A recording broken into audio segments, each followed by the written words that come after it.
Hello everyone, स्वागत है आपका हमारे यूट्यूब चैनल में। और आज हम क्लास 11th का एक इम्पॉर्टेंट टॉपिक लेकर के आए हैं हम आपके लिए, जो है atomic number and modern periodic law का।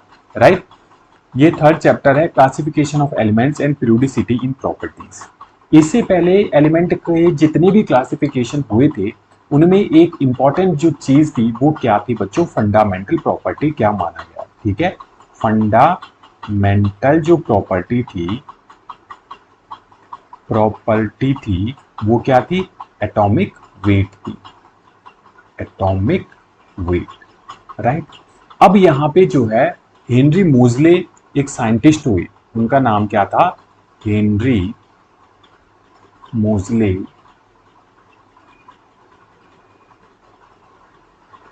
मोजले इन्होंने एक एक्सपेरिमेंट कंडक्ट किया 1913 में।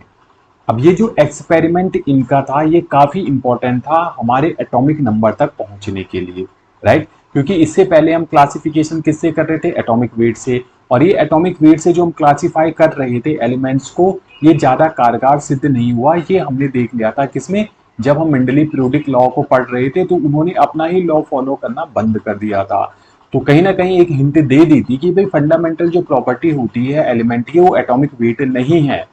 ठीक है, और यही हेनरी मोजले ने हमको समझाने की कोशिश की, राइट। इन्होंने क्या किया? एलिमेंट्स लिए, एलिमेंट्स की एक सीट ली। इस एलिमेंट की सीट पर हाई एनर्जी की कैथोड रे से बम्बार्डमेंट करवाई। ठीक है, ये क्या थी बच्चों? कैथोड रे थी। हाई एनर्जी की कैथोड रे जैसे ही एलिमेंट पर बम्बार्ड की, इससे जो है एक्सरे प्रोड्यूस हुई। क्या प्रोड्यूस हुई यहाँ पे? एक्सरे प्रोड्यूस हुई। X-ray produced. ये जो एक्सरे होती है ये क्या होती है? हमारी इलेक्ट्रोमैग्नेटिक रेडिएशन है। इलेक्ट्रोमैग्नेटिक मैग्नेटिक रेडिएशन होती है। अब जितनी भी इलेक्ट्रोमैग्नेटिक रेडिएशन है इनकी कुछ प्रॉपर्टी होती है। इनमें जो है एक इंडिविजुअल क्या पाई जाती है? फ्रीक्वेंसी पाई जाती है। जो भी एक्सरे, ये एलिमेंट जो यहाँ पे एलिमेंट की सीट लगाई गई है वो एक फिक्स्ड फ्रीक्वेंसी की क्या करेगा? रेडिएशन प्रोड्यूस करेगा, एक्सरे रेडिएशन। अब ये जो एक्सरे प्रोड्यूस की, इसकी फ्रीक्वेंसी को एनालाइज किया गया। क्या किया गया? एनालाइज किया गया। किसके द्वारा? हेनरी मोजले के द्वारा। तो इन्होंने क्या किया? यहाँ पे डिफरेंट डिफरेंट एलिमेंट्स लिए, एलिमेंट्स की सीट ली, उनसे निकलने वाली जो एक्सरे थी उनकी फ्रीक्वेंसी को एनालाइज किया और उसके बाद एक रिलेशनशिप निकाला। किस किस के बीच में? उन्होंने रिलेशनशिप निकाला x-ray spectra spectra of elements and atomic number के बीच में। किसके बीच में? एटॉमिक नंबर के बीच में, राइट। ये रिलेशनशिप क्या था बच्चों? ये रिलेशनशिप के लिए उन्होंने एक इक्वेशन दी। इक्वेशन क्या थी हमारी? Under root mu will be equal to a z minus b. ये काफी ज्यादा इंपॉर्टेंट इक्वेशन है। ठीक है, ये इक्वेशन उन्होंने दी। उन्होंने क्या बोला कि यहाँ पे जो ए एंड बी है ना, ये हमारे कांस्टेंट है। ये क्या है? कांस्टेंट है। और सारे एलिमेंट के लिए, ऑल एलिमेंट के लिए सेम रहेगी। ऑल एलिमेंट्स के लिए इनकी जो वैल्यू है वो क्या रहेगी? हमारी सेम रहेगी। अब अगर इन दोनों की वैल्यू सेम रहेगी तो यहां से हम एक रिलेशन निकाल सकते हैं कि भाई under root mu is directly proportional to the z. अब ये जेड क्या है हमारा?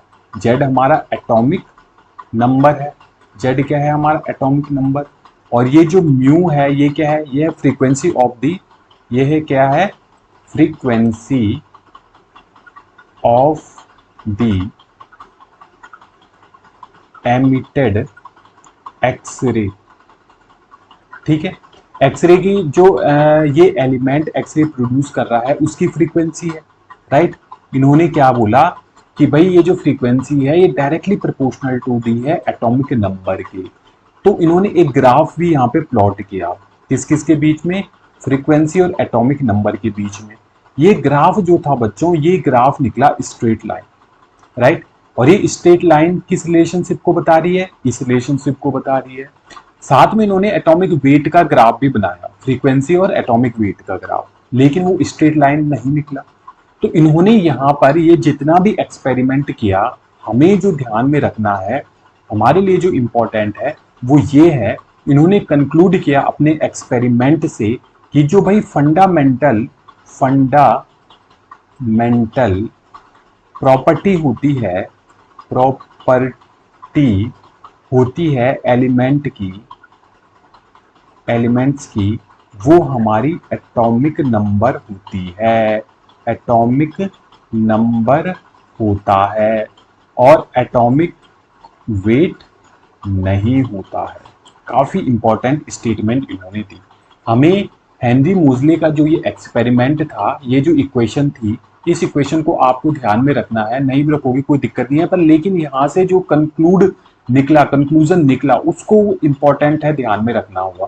वो क्या था बच्चों, वो ये था कि जो फंडामेंटल प्रॉपर्टी होती है किसी भी एलिमेंट की, वो हमारी एटॉमिक नंबर होता है, ना कि एटॉमिक वेट होता है। और जैसे ही ये कंक्लूजन निकला तो भाई यहाँ पे मॉडर्न पीरियोडिक लॉ दिया गया। मॉडर्न पीरियोडिक लॉ हमने क्यों बोला, क्या इससे पहले भी एक लॉ था? बिल्कुल, अभी अभी हमने पढ़ा था ना। वो लॉ कौन सा था? वो था मेंडलीव पीरियोडिक लॉ। तो मेंडलीव पीरियोडिक लॉ के बाद आया मॉडर्न पीरियोडिक लॉ। अब मॉडर्न पीरियोडिक लॉ क्या होता है, उसकी स्टेटमेंट क्या होती है बच्चों, वो आपको पता होगा, क्योंकि अगर आपने मेंडलीव पीरियोडिक लॉ पढ़ा है तो उसमें केवल एक ही स्टेटमेंट चेंज होगा, एक ही शब्द यहाँ पे चेंज होगा। वो क्या होगा भाई, एटॉमिक वेट की जगह वहां पे क्या आ जाएगा, एटॉमिक वेट की जगह हम लिख देंगे वहां पे एटॉमिक नंबर। यानी कि जो भी एलिमेंट की फिजिकल एंड केमिकल प्रॉपर्टीज होती है, वो पीरियोडिक फंक्शन होती है एटॉमिक नंबर के। तो यही था हमारा मॉडर्न पीरियोडिक लॉ, और इसकी जो प्रॉपर स्टेटमेंट है, वो स्टेटमेंट भी यही कहती है, the physical and chemical properties of element are periodic function of their atomic number. और ये periodic function of atomic number किसने दिया? हेनरी मोजले ने दिया 1913 में। और यहां से हमें एक बहुत बड़ी अचीवमेंट मिली एलिमेंट्स को क्लासिफाई करने की। ठीक है, देखो इसके बाद मॉडर्न पीरियोडिक लॉ आने के बाद वैज्ञानिकों ने क्या किया, एटॉमिक नंबर के इंक्रीजिंग ऑर्डर में क्या किया, एटॉमिक नंबर के इंक्रीजिंग ऑर्डर में एलिमेंट को रखना स्टार्ट कर दिया पीरियोडिक टेबल में। और उसके बाद उन्होंने ये पाया कि जब हम एटॉमिक नंबर के बढ़ते हुए क्रम में एलिमेंट्स को अरेंज करते हैं, तो एक फिक्स्ड इंटरवल के बाद हमारी जो प्रॉपर्टी होती है एलिमेंट की, वो रिक्योर होती है, यानी कि वो क्या होती है, रिपीट होती है पीरियोडिकली, राइट। या तो वो रिपीट होंगी, या फिर ग्रेजुअली इंक्रीज होंगी, या फिर ग्रेजुअली डिक्रीज होंगी, राइट। तो मॉडर्न पीरियोडिक लॉ आने के बाद उसके बाद कई सारी जो है पीरियोडिक टेबल प्रस्तुत की गई समय समय पर विभिन्न वैज्ञानिकों के द्वारा। कई लोग एटॉमिक नंबर के बढ़ते हुए क्रम में रख रहे थे अपनी पीरियोडिक टेबल में, और कई लोग मेंडलीव की जो पीरियोडिक टेबल थी उसी को मॉडिफाई कर रहे थे। लेकिन आज के समय में ना ही हम मॉडर्न पीरियोडिक टेबल को पढ़ते हैं, और ना ही हम मेंडलीव की पीरियोडिक टेबल को पढ़ते हैं। आज की जो समय है, आज का जो समय है, उसमें हम बात करते हैं long form of periodic table के। और इसके बाद के वीडियो लेक्चर में हम उसको डिटेल में डिस्कस करेंगे, और वहीं से हमारा ये जो चैप्टर है केमिस्ट्री का हमारा स्टार्ट होता है। और उसके बाद हमें जितने भी कॉन्सेप्ट है वो अच्छे से हमें समझने होंगे। उम्मीद है atomic number and modern periodic law आपको समझ में आया होगा। और अगर आपको समझ में आया है तो प्लीज हमारे चैनल को लाइक, शेयर एंड सब्सक्राइब जरूर कीजिएगा। थैंक यू, मिलते हैं नेक्स्ट वीडियो लेक्चर में नेक्स्ट टॉपिक के साथ।